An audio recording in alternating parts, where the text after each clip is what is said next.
যখন তুমি নিজের রক্তের মানুষের দ্বারা কষ্ট পাবে, তখন তুমি একবার নবী ইউসুফ আলাইহিস সালামের কথা মনে করো। তিনি কিভাবে নিজের ভাইয়ের দ্বারা প্রতারিত হয়েছিল। যখন তোমার বাবা মা না বুঝেই তোমার বিরুদ্ধাচরণ করে, তখন নবী ইব্রাহিম আলাইহিস সালামের কথা মনে করো। তার বাবা তাকে আগুনে নিক্ষেপ করায় ভূমিকা রেখেছিল। যখন তুমি সমস্যা থেকে পরিত্রাণের জন্য কোনো পথ পাবে না, তখন ইউনুস আলাইহিস সালামের কথা ভেবো। তিনি কতটা সময় তিমি মাছের পেটে আটকা পড়েছিল। যখন তোমার নামে কেউ মিথ্যা অপবাদ ছড়িয়ে দেবে, তখন মা আয়েশা রাদিয়াল্লাহু আনহার কথা মনে করো। তার নামে পুরো শহর জুড়ে কুৎসা রচনা করা হয়েছিল। যখন তুমি অসুস্থ ব্যথার যন্ত্রণায় কাতরাতে থাকো, তখন নবী আইয়ুব আলাইহিস সালামের কথা ভেবো।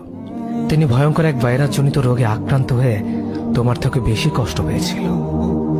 যখন তুমি দিনের কোনো বিধান নীতিতে যুক্তি খুঁজে পাও না, তখন নবী নূহ আলাইহিস সালামের কথা ভেবো। তিনি কোনো প্রশ্ন ছাড়াই মরুভূমিতে নৌকা তৈরি করেছিল।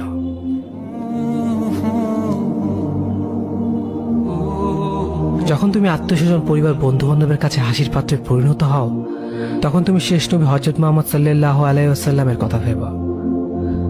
রাসূল সাল্লাল্লাহু আলাইহি ওয়াসাল্লাম বলেছিলেন, সবচেয়ে বড় পরীক্ষা দিয়ে সবথেকে বড় পুরস্কার আসে। যখন আল্লাহ কাউকে ভালোবাসেন, তখন তাকে পরীক্ষা করেন, এবং যে এই পরীক্ষাগুলো মেনে নেয়, সে আল্লাহর সন্তুষ্টি অর্জন করে। আর যে অভিযোগ করে, সে তার ক্রোধের পাত্র হয়।